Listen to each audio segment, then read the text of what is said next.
మా ఇంట్లో ప్రాన్స్ బిర్యానీ ఎక్కువగా ఇదే ప్రాసెస్లో చేస్తూ ఉంటాను. చాలా రుచిగా ఉంటుంది. సింపుల్ ప్రాసెస్లో కూడా ఉంటుందన్నమాట.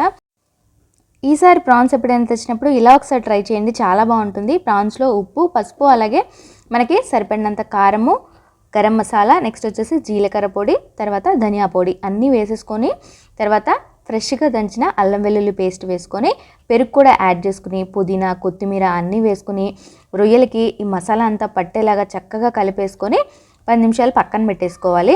రొయ్యలకి త్వరగానే మసాలా అనేది పట్టేస్తుంది. ఈలోపు ప్యాన్ పెట్టేసుకొని ఆయిల్ వేసుకొని ఉల్లిపాయలు, పచ్చిమిర్చి వేసి చక్కగా ఫ్రై అయిన తర్వాత 2-3 టమాటాలని ప్యూరీ చేసేసుకొని వేసుకుని అందులోనే ఒక స్పూను కొబ్బరి పొడి అయితే వేసేసి ఫ్రై అయిపోయిన తర్వాత మసాలా పెట్టిన ఈ రొయ్యలన్నిటిని అందులో వేసేసుకొని ఒకసారి బాగా కలిపేసుకుని స్టవ్ని సిమ్లో పెట్టేసుకొని పక్క స్టవ్ మీద వేరొక గిన్నె పెట్టుకుని అందులో కాస్త నెయ్యి, నూనె వేసి బిర్యానీ మసాలాలన్నీ వేసేసుకొని ఉల్లిపాయలు, పచ్చిమిర్చి వేసి బిర్యానీకి సరిపడినంత ఉప్పు కూడా యాడ్ చేసేసుకొని టమాటా ముక్కలు వేసుకొని అవి కాస్త సాఫ్ట్గా అయిన తర్వాత అల్లం వెల్లుల్లి పేస్ట్ ఒక స్పూన్ వేసుకొని చక్కగా ఫ్రై చేసేసుకోవాలన్నమాట.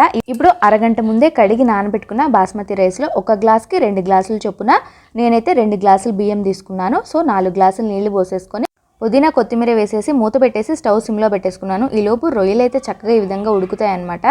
గ్రేవీ దగ్గరకు వచ్చిన తర్వాత బిర్యానీలో కలుపుకోవడానికి కాస్త కర్రీని తీసుకొని మిగిలిన ప్రాన్స్ అన్నిటిని చక్కగా దగ్గరకు ఫ్రై చేసేసుకొని బిర్యానీ రైస్ అంతా చక్కగా ఈ విధంగా దగ్గరకు వచ్చిన తర్వాత ఫ్రై చేసుకున్న రొయ్యలన్నిటిని అందులో వేసేసుకొని లైట్గా కలిపేసుకొని ప్రాన్స్ని బిర్యానీతో చక్కగా క్లోజ్ చేసేసుకొని ఇప్పుడు బిర్యానీ గిన్నెని ఏదైనా పాత అట్ల ప్యాన్ మీద పెట్టేసుకున్నాం అంటే సిమ్లో పెట్టుకుంటే అడుగంటకుండా ఉంటుంది. ఒక 10 నిమిషాలు మగ్గించుకుంటే ప్రాన్స్ బిర్యానీ రెడీ అయిపోయింది. సూపర్ టేస్ట్గా ఉంది.